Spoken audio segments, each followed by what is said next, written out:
Jaya Radha Madhava Kunja Bihari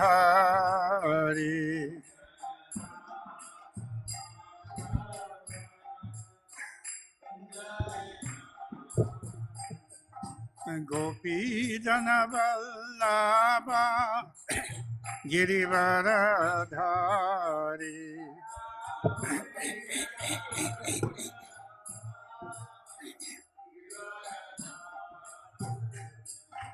Gopi Jana Vallabha Girivaradhari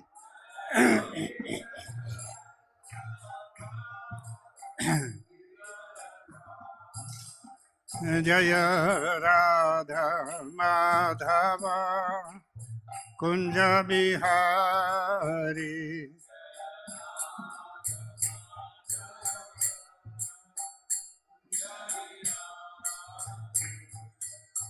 Yasodhanandana Vraja Janaranjana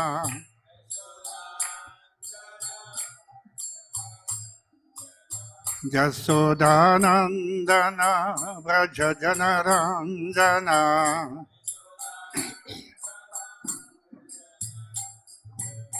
Jamunatira Banachari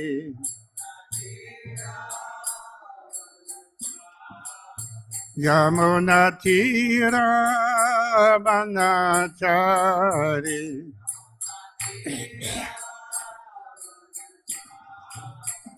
Jaya Radha Madhava Kunja Bihari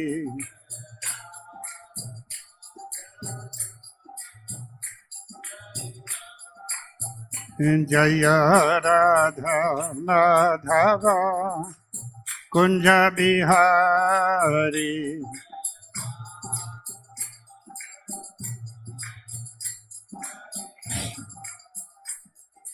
Gopi Jana Vallabha Girivaradhari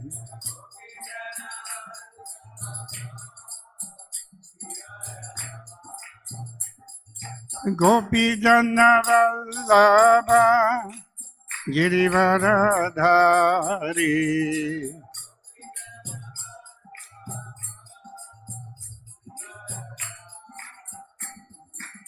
Yasodhanandana Vraja Janaranjana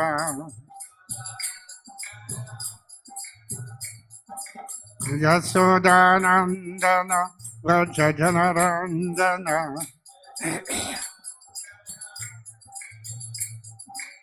Yamunatira Vanachari Yamunatira Vanachari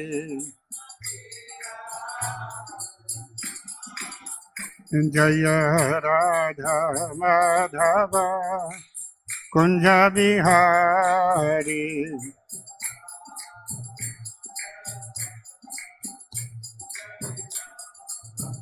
Jaya Radha Madhava Kunja Bihari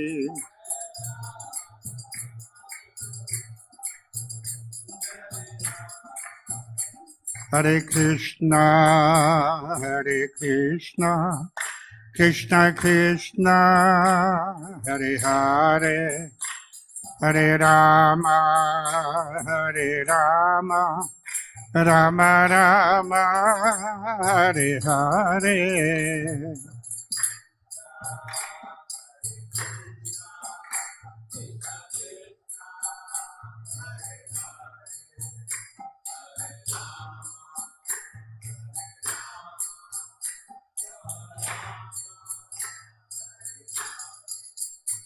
Hare Krishna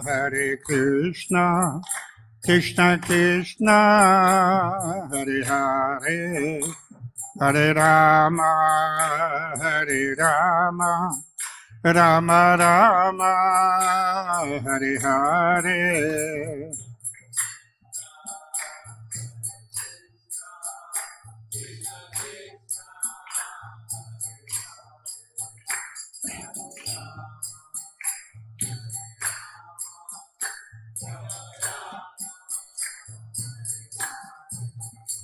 Hare Krishna, Hare Krishna, Krishna Krishna, Hare Hare, Hare Rama, Hare Rama, Rama Rama, Hare Hare.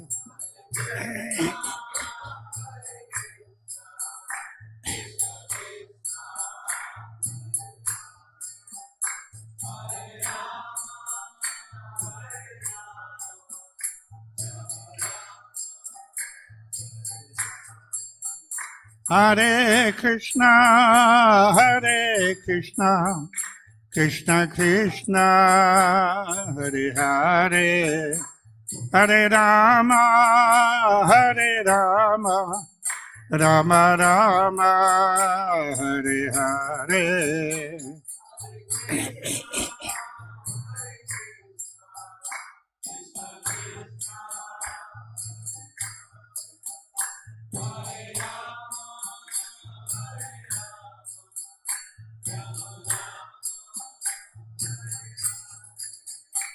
Hare Krishna, Hare Krishna, Krishna Krishna, Hare Hare, Hare Rama, Hare Rama, Rama Rama, Hare Hare.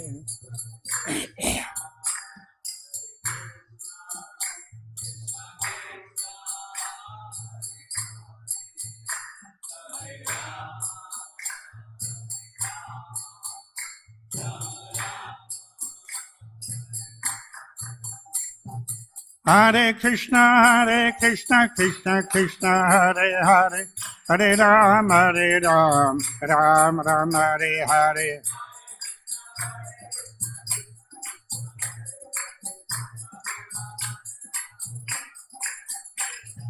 Hare Krishna, Krishna Krishna, Hare Hare, Hare Ram, Ram Ram, Hare Hare.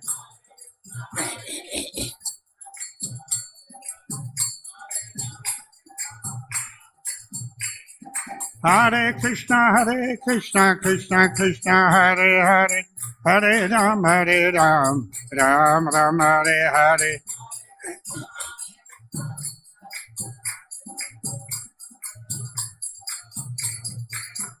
Jaya Prabhupada, Jaya Prabhupada, Jaya Prabhupada, Jaya Prabhupada.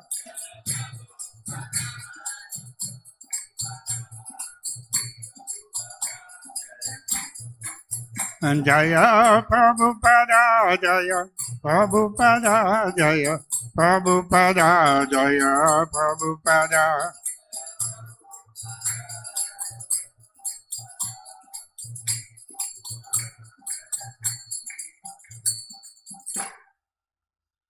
Jaya Vishbhat Paramahamsa Parivrajakacharya Ashvatara Sata Sri Srimad His et si Bhakti Vedanta Swami Srila Prabhupada ki Jai. Jai Om Vishbhat Paramahamsa Parivrajakacharya Ashvatara Sata Sri Srimad His Srila Bhakti Siddhanta Saraswati Goswami Maharaj Srila Prabhupada ki Jai. Ananta Koti Vaishnavana ki Jai. Namacharya Srila Haridas Thakur ki Jai. Prem Seko Sri Krishna Chaitanya Prabhu Nityananda Sri Advaita Gadadhara Sivasadi Gaur Bhaktavrinda ki Jai. Sri Sri Radha Krishna Gop Gopinath Shyama Kunda Radha Kundgiri Govardhan ki Jai. Vrindavan Dham ki Jai. Mayapur Navadvip Dham ki Jai. Jagannath Puri Dham ki Jai. Ganga Mai ki Jai. Yamuna Mai ki Jai. Srimati Tulasi Devi ki Jai. Bhakti Devi ki Jai. Sri Harinam Sankirtan ki Jai. Sri Sri Radha Madan Mohan ki Jai. Sri Sri Gaunitai ki Jai. Sri Sri Jagannath Subhadra Baladev ki Jai. Gaura Premanandi. All glories to the Sambhavatis. All glories to the Sambhavatis. All glories to the Sambhavatis. All glories to Sri Guru Sri Gauranga. All glories to Srila Prabhupada. Namo Vishupadaya Krishna Prasthaya Bhutale Srimate Bhakti Vedanta Swami Niti Namine. Namaste Saraswati Deve. Gauravani Pacharine. Nirvesesha Sunyavadi Paschata Vedatarine. Om Namo Bhagavate Vasudevaya.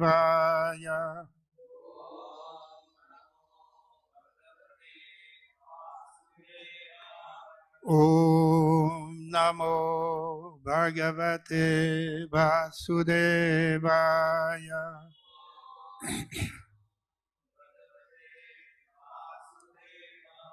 Om Namo Bhagavate Vasudevaya.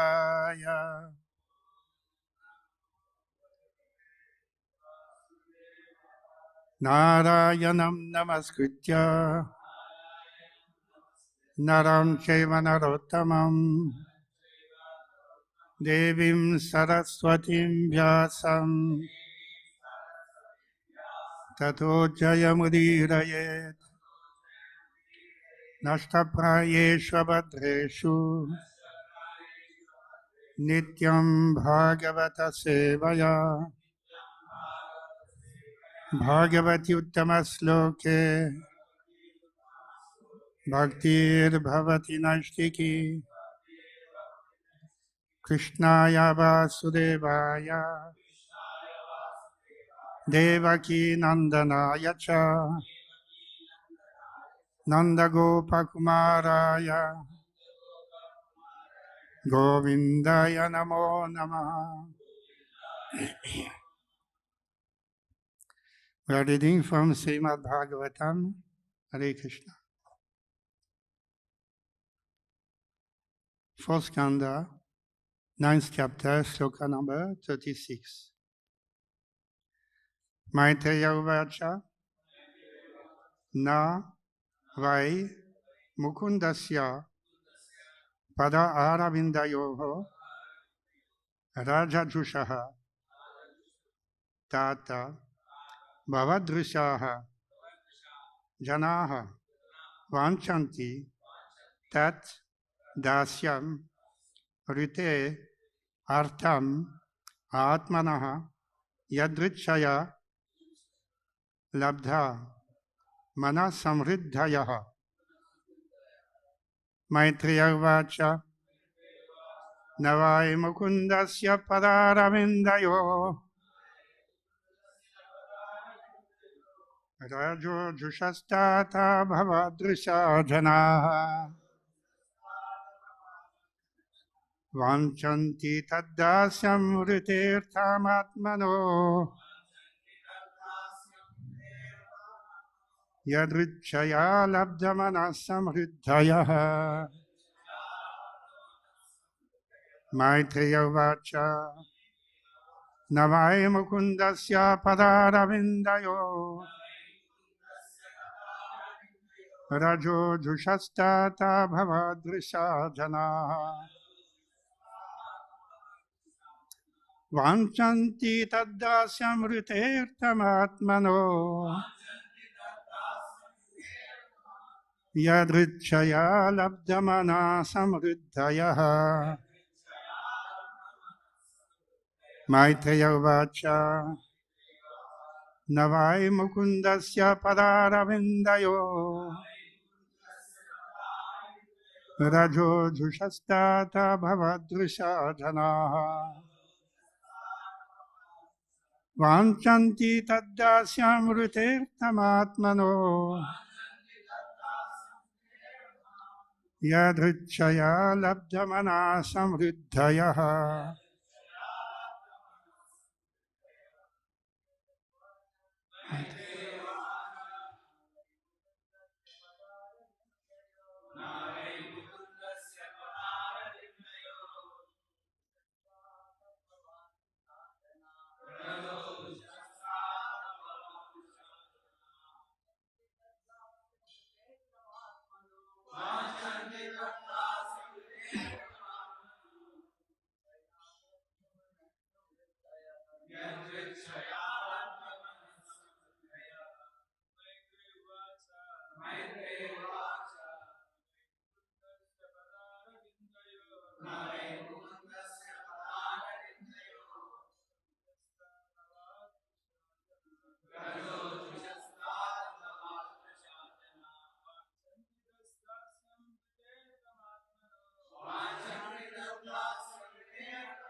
Vaishnavis,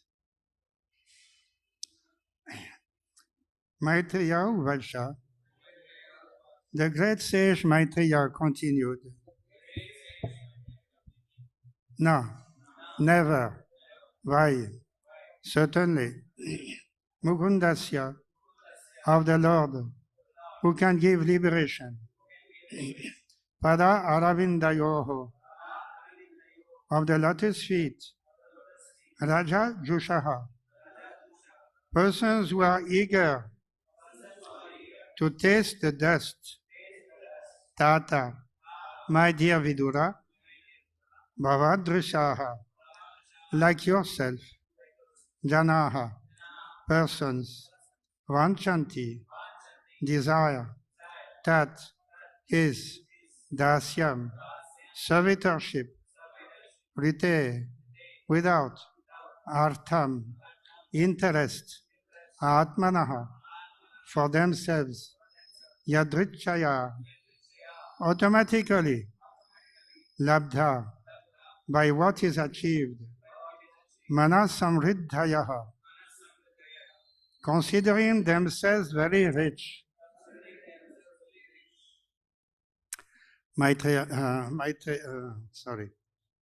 Translation. The great sage Maitreya continued, "My dear Vidura, persons like you, who are pure devotees of the lotus feet of Mukunda, the Supreme Personality of Godhead, who can offer liberation, and who are always attached to the honey of his lotus feet, are always satisfied in serving at the lotus feet of the Lord. In any condition of life, such persons remain satisfied, and thus they never ask the Lord for material prosperity." Please repeat. The great sage Maitreya continued, "My dear Vidura, persons like you, who are pure devotees of the lotus feet of Mukunda, the Supreme Personality of Godhead, who can offer liberation, and who are always attached to the honey of his lotus feet, are always satisfied in serving at the lotus feet of the Lord. In any condition of life, such persons remain satisfied, and thus they never ask the Lord for material prosperity." Purport by His Divine Grace, A.C. Bhaktivedanta Swami Srila Prabhupada. Sri Sri Gaur Nitai ki jai. Sri Sri Radha Madan Mohan ki jai. Sri Sri Jagannath Subhadra Baladev ki jai.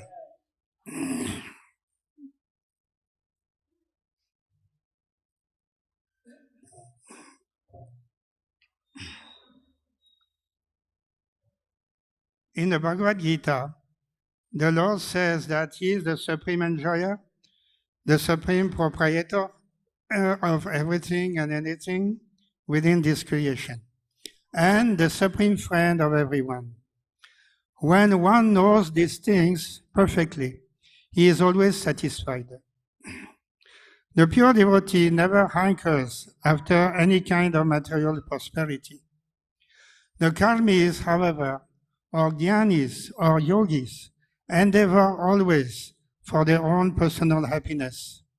Karmis work day and night to improve their economic condition. Jnanis undergo severe austerities in order to get liberation. And yogis are also undergo severe austerities by practicing the yoga system for attainment of wonderful mystic powers. A devotee, however, is not interested in such activities. He does not want mystic powers or liberation or material prosperity. He is satisfied in any condition of life, as long as he is constantly engaged in the service of the Lord. The Lord's feet are compared to the lotus, wherein there is saffron dust. A devotee is always engaged in drinking the honey from the lotus feet of the Lord. Unless one is freed from all material desires, he cannot actually taste the honey from the Lord's lotus feet. One has to discharge his devotional duties without being disturbed by the coming and going of material circumstances. The desirelessness for material prosperity is called nishkam. One should not mistakenly think that nishkam means giving up all desires. That is impossible. A living entity is eternally existent and he cannot give up desires. A living entity must have desires. That is the symptom of life. When there is a recommendation to become desireless, it has to be understood that this means that we should not desire anything for our sense gratification. For a devotee, this state of mind, nishpriha, is the right position. For a devotee, this state of mind, yes, nispriha is the right position. Actually, every one of us already has an arrangement for our standard of material comforts. A devotee should always remain satisfied with the standard of comforts offered by the Lord, as stated in the Upanishad, Tena Tyaktena Bhunjitaha. This saves time for executing Krishna consciousness. Om Jnana Timudandasya Jnananjana Salakaya Chakshuranmilitam Jena Tasmai Sri Gurave Namah Sri Chaitanya Manobhishtam Stapitam Jena Bhutale Swayam Rupa Kadamahyam Dadati Swapalantikam Vandeham Sri Gurun Sri Ruta Padakamalam Sri Gurun Vaishnavamsta Sri Rupam Sagrajatam Sahagana Raghunathan Vitam Tam Sajivam Sadvaitam Samadhutam Parijana Sahitam Krishna Chaitanya Devam Sri Radha Krishna Padan Sahagana Lalita Sri Visakam Vitansa He Krishna Karuna Sindhu Dinabandhu Jagatpati Gopesha Gopika Kanta Radha Kanta Namostute Tapta Kanchana Gaurangi Radhe Vrindavaneshwari Vrishabhanu Sute Devi Padamami Aripriya Vancha Kalpatrubhasya Kripa Sindhu Bhyavacha Patitanam Pavanebhyo Vaishnavebhyo Namo Namah Jaya Sri Krishna Chaitanya Prabhu Nityananda Sri Advaita Gadadhara Sivasadi Gaura Bhaktavinda Hare Krishna Krishna Krishna Hare Hare Hare Rama Rama Rama Hare.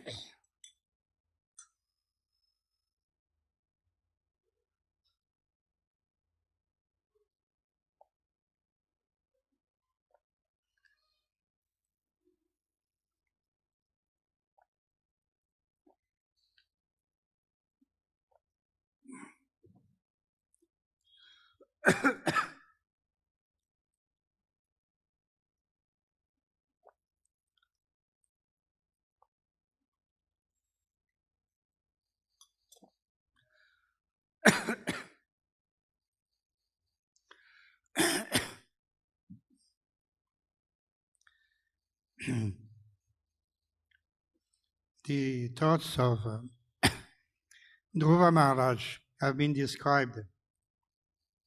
He was not shouting aloud, he was not talking to everybody else, he was talking to himself.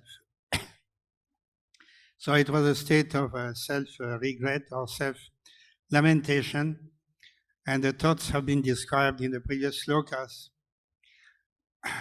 Dhruva Maharaj was lamenting that I was looking for some pieces of broken glass, but I met the most valuable jewel.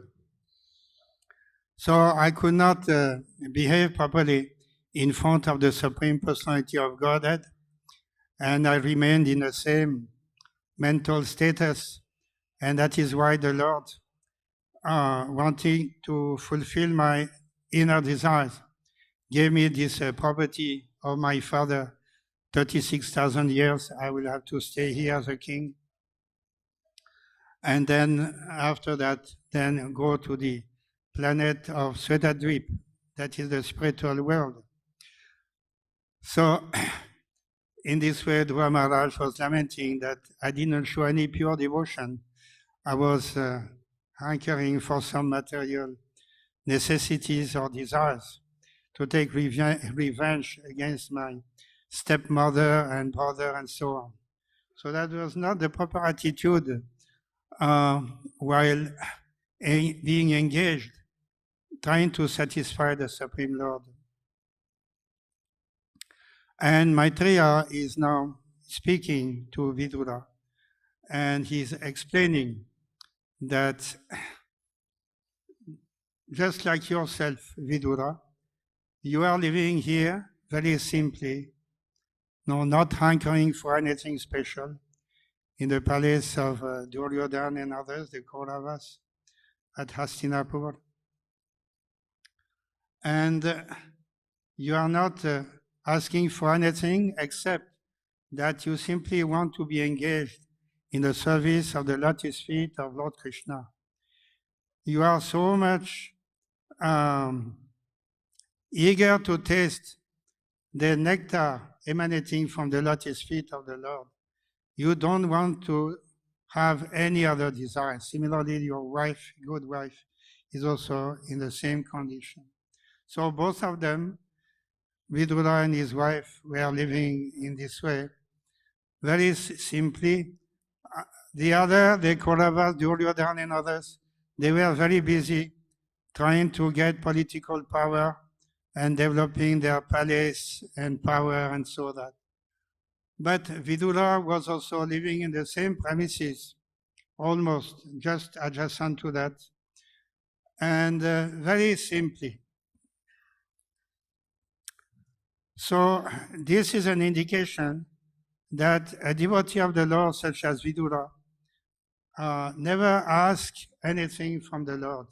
He is completely satisfied, completely peaceful, and he has realized that whatever is my condition now, that is all the mercy of the Lord. I don't have to struggle for my life because I know very well that Lord Krishna is looking after all his devotees. That is a promise of Lord Krishna, that in the Bhagavad Gita, Lord Krishna says that those who are engaged in my service, then I carry what they like, and whatever they want, that is also supplied. So whatever is necessary for the survival or for the devotional service is directly supplied by the Supreme Lord. We need not endeavor for that. That is the mental condition of the pure devotees, and that is very wonderful. Maitreya Muni is glorifying Vidura in that manner. By contrast with Dhruva Maharaj. Dhruva Maharaj is also accepted in the Bhagavatam as a pure devotee, but earlier he was exhibiting his desire for material benefit. And approaching the Lord with this mind was not proper on his part. So this is the lesson we can derive from this episode. Dhruva Maharaj on the one side, now Vidura is also being described in this sloka. In the purport, Srila Prabhupada gives the entire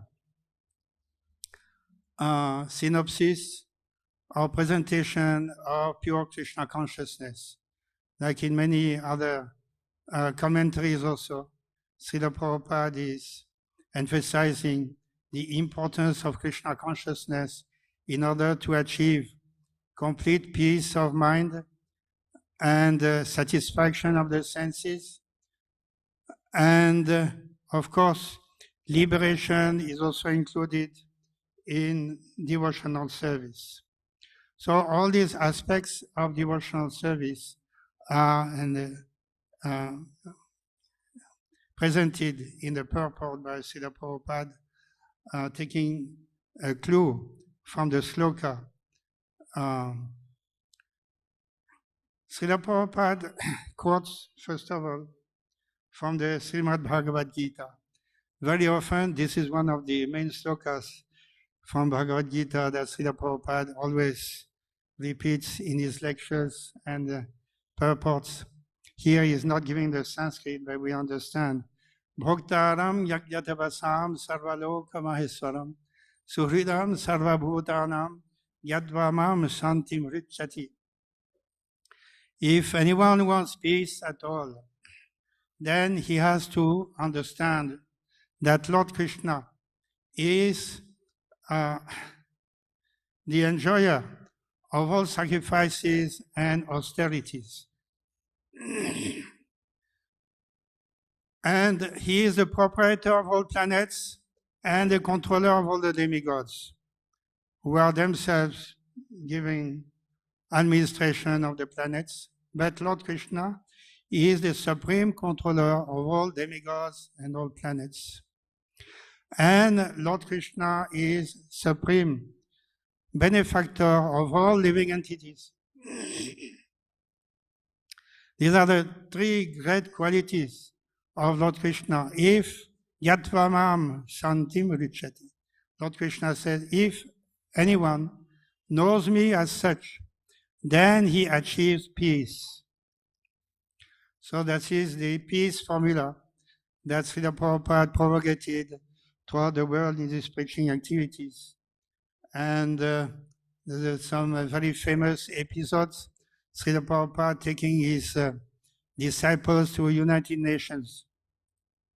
They had printed a leaflet, the peace formula, where the main subject matter was how to achieve peace. And that is also the motto of United Nations. They are hankering also for the peace formula, but they have no clue how to achieve peace.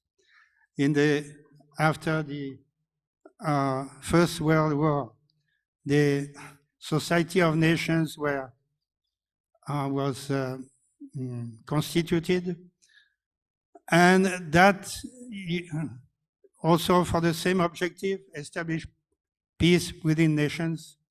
But that could not be avoided. The Second World War came shortly afterwards.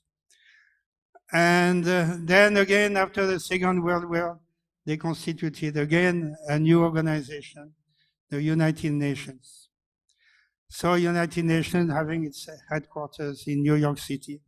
Srila Prabhupada took opportunity for this, to take his disciples there. One thing is very wonderful in Srila Prabhupada's preaching. He is preaching at different levels, equally forcefully. At the individual levels, he is enrolling disciples. At the beginning, a handful of disciples, and he was in this way establishing his mission. But Prabhupada also had other objectives, not only at the individual level, but also at the community level, peace between religions, religious groups, communities, and at the national level and international level. So Prabhupada's preaching is at all levels. For us, it is very difficult to have this vision. Our vision is so limited. We just see just a few yards away, maybe a few kilometers away. We go to a few places and we think that we are great preachers. Srila Prabhupada, the whole world, at all levels, he wanted everyone at all levels to become Krishna conscious. So not only individuals, but also organizations. So in this way, he went to United Nations.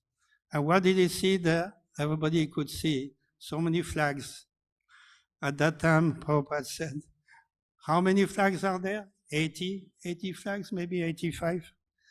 Every year, new flags are coming up. And every flag stands for one separate interests. So you can understand, collections of flags, every flag is claiming independence, separate interest. That is their philosophy. That is their, state of mind. Their attitude is like that. All the nations of the world, they want to promote their own separate interests. How can there be unity? So the basic flow, Prabhupada could understand very well. And not only he could see the problem, but he had a solution. Solution is a peace formula, Lord Krishna's peace formula. Everybody should accept Lord Krishna as the supreme enjoyer, supreme proprietor, and supreme friend. And in this way, establish peace within oneself, within communities, and within nations. One single formula that is for everyone at all levels. That is the force of Srila Prabhupada's teachings and following Lord Krishna's teachings in the Bhagavad Gita. One single sloka, if we can understand and realize, then there is peace. No question of hankering or lamenting. So then I remember that in December 1971, not 71, 72, 72, in Calcutta, there was a program organized by the Indo-American Cultural Center.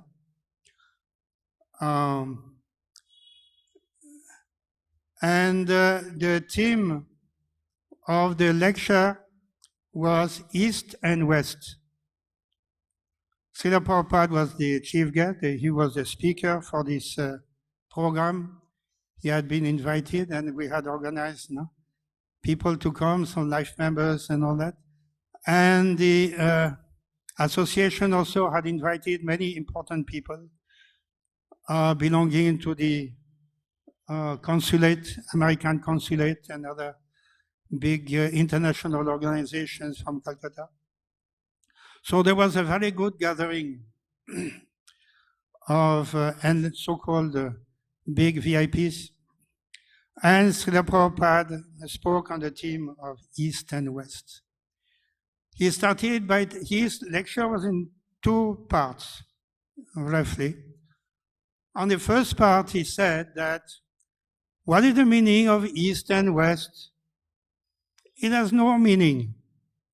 It is not, it doesn't have any significant meaning. India is considered to be east of Europe, and the Australian people, they consider India to be on the western side. So what is the meaning? Whether India is on the eastern side or western side. So there is no relevance. East and West in this way doesn't have any relevance. So the theme of the lecture, East and West, what is the meaning? That's how Prabhupada started his lecture. So everybody was sitting silently, listening to Srila Prabhupada and smiling. Then Prabhupada said, but there is another meaning to East and West, and that is significant. Then Prabhupada said, you go to New York, you go to anywhere in the Europe or America, you ask anybody in the street, how did you come to your position? No? Oh, I worked very hard. I went to school, I studied for many years, then I got a very good job, then now I'm earning good money, so my position is now very good. By my hard work, I could achieve all this. That is one thing. That is the western side. And in the east, let's just say in India, you go to any village, small village in India, you ask anybody in the small village, how did you come to your position? The same question. How did you come to the... This is my fate. Daiva. That is my fate. No? Very simple. And it goes. There is no other discussion about that. I'm like this because I'm made like this. My destiny is like that, so I'm like that. So here's the difference. Prabhupada emphasized upon East and West. West, they believe in hard work. And in the East, we accept the will of God. By the will of God, I'm like that. This is my position. So who is satisfied? Who is happy? No? Who is independent? In the previous sloka, very good discussion about independence. And who is peaceful? Obviously, the second person, that Indian village boy person, he is happy. He doesn't hanker. He is fully satisfied in his life. So that is the achievement. That is the difference between East and West. Another occasion, Srila Prabhupada could really understand the predicament of the Western civilization when he was in Berkeley. He went to the university campus, and along with disciples, they were walking on the campus, and Srila Prabhupada saw a big tower. So Prabhupada is asking to his disciples, what is this tower? And disciple is answering, Prabhupada, this is for telecommunications. No? Then Prabhupada is looking at the tower, and at the top of the tower there is a wall encircling the tower. So Prabhupada is asking his disciples, I see this tower communication all right, but why did they build a wall at the top of the tower? Then the disciple is answering to that question. That is a more delicate answer. That, yes, Prabhupada, the situation is like this. The students, some of the students, they used to go on top of the tower and jump, commit suicide. Commit suicide. One of the most famous universities in the world, Berkeley University. Students are very advanced in knowledge. They are glorified everywhere, and they go on top and they commit suicide. Srila Prabhupada was surprised to hear this, but not completely surprised. He could understand the defect of the Western civilization. So because of the suicides, then the people, they built a wall to prevent it. So that is the problem. Western civilization, Eastern civilization. Here, the definition of pure devotional service.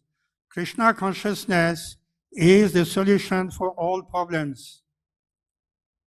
And if anybody wants peace, he should adopt this process of Krishna consciousness. Because by accepting the Supreme Lord as the Supreme Proprietor, the Supreme Enjoyer, and the Supreme Friend, then we understand our position is very secure. We need not endeavor for extra material comforts or sense gratification. We give up that desire, personal desire, for material sense gratification. We understand that Supreme Lord is maintaining everybody, is maintaining the animals. Animals, they are not endeavoring. The ant has, every day, the ant eats 1 grain of sugar. The elephant in the jungle eats every day 200 kg of plants and vegetation. Every animal according to its needs. The needs are fulfilled by the grace of the Supreme Lord. So similarly, human beings, why should they be hankering for their survival? They should use their intelligence for achieving Krishna consciousness, higher knowledge, not just for fulfilling the material necessities. That is not the objective of human life. So in this way, in this purport, we can see that the entire philosophy of Krishna consciousness is described. Srila Prabhupada also mentions the difference between karmis, jnanis, yogis, and bhaktas. That is with reference to Chaitanya Charitamrita, that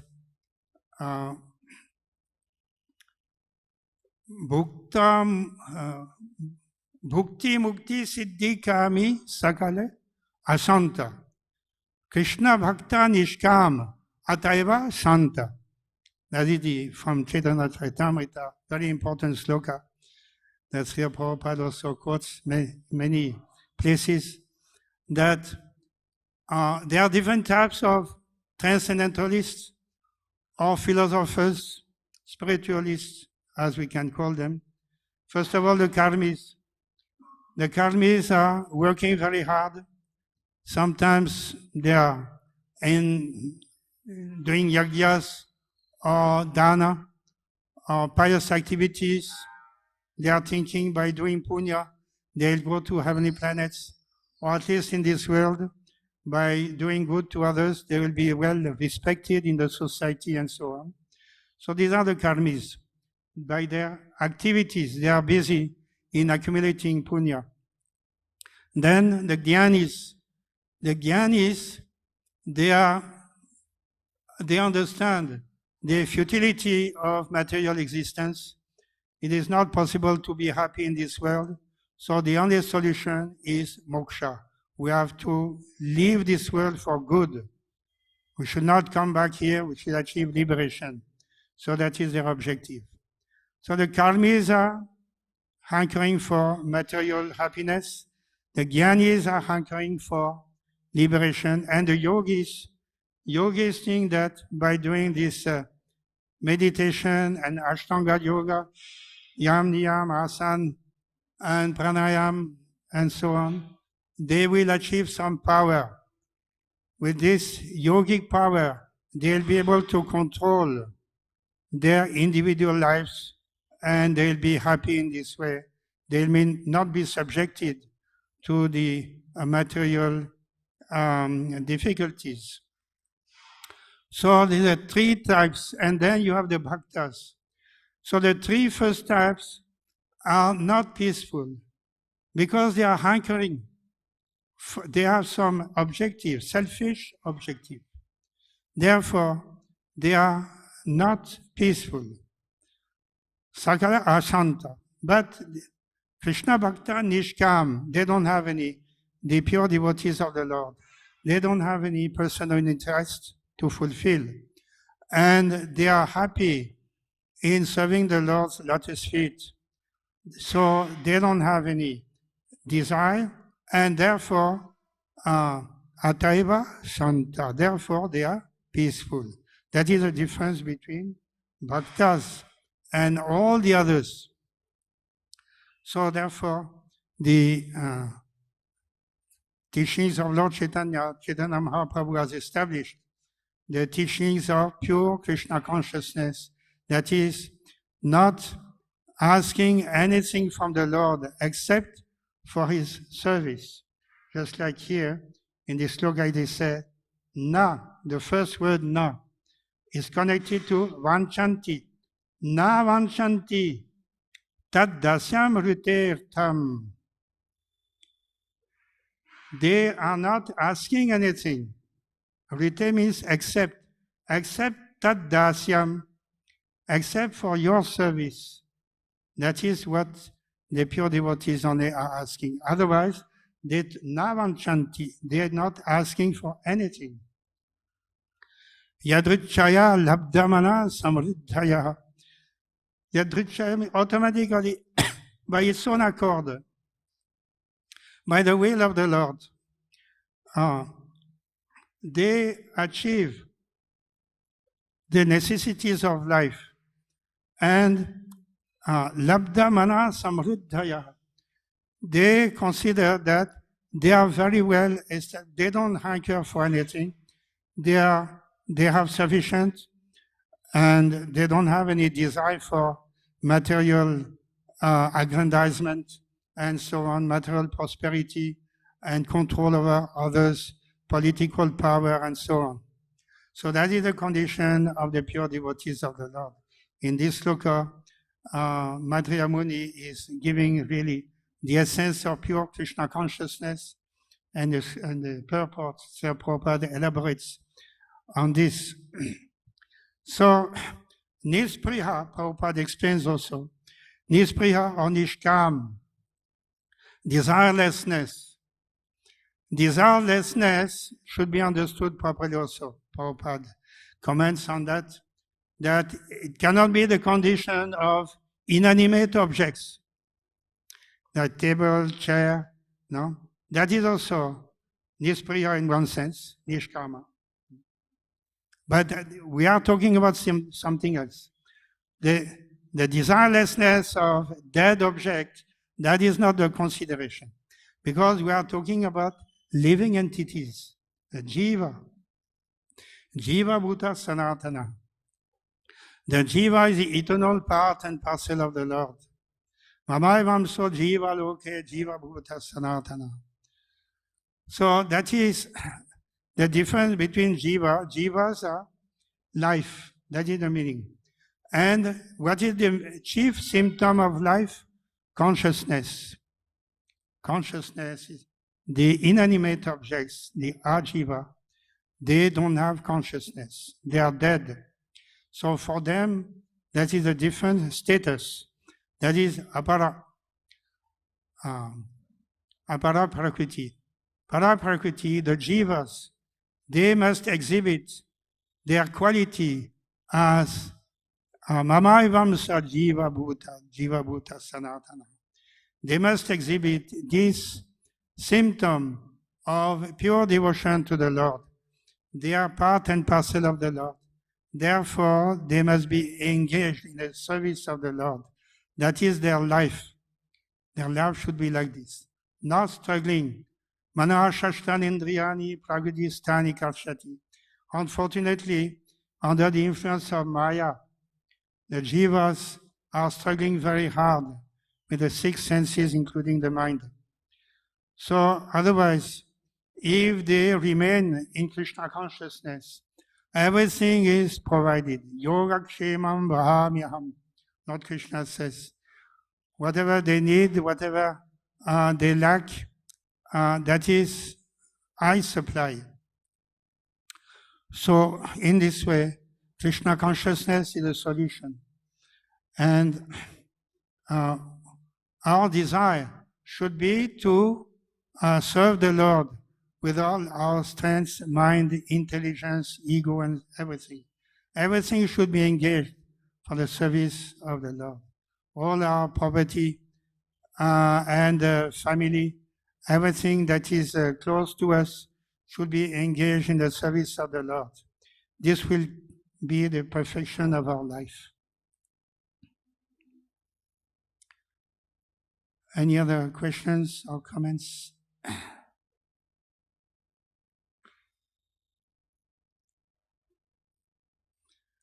All right. Srimad Bhagavatam ki jai, Srila Prabhupada ki jai. Srila Prabhupada ki jai.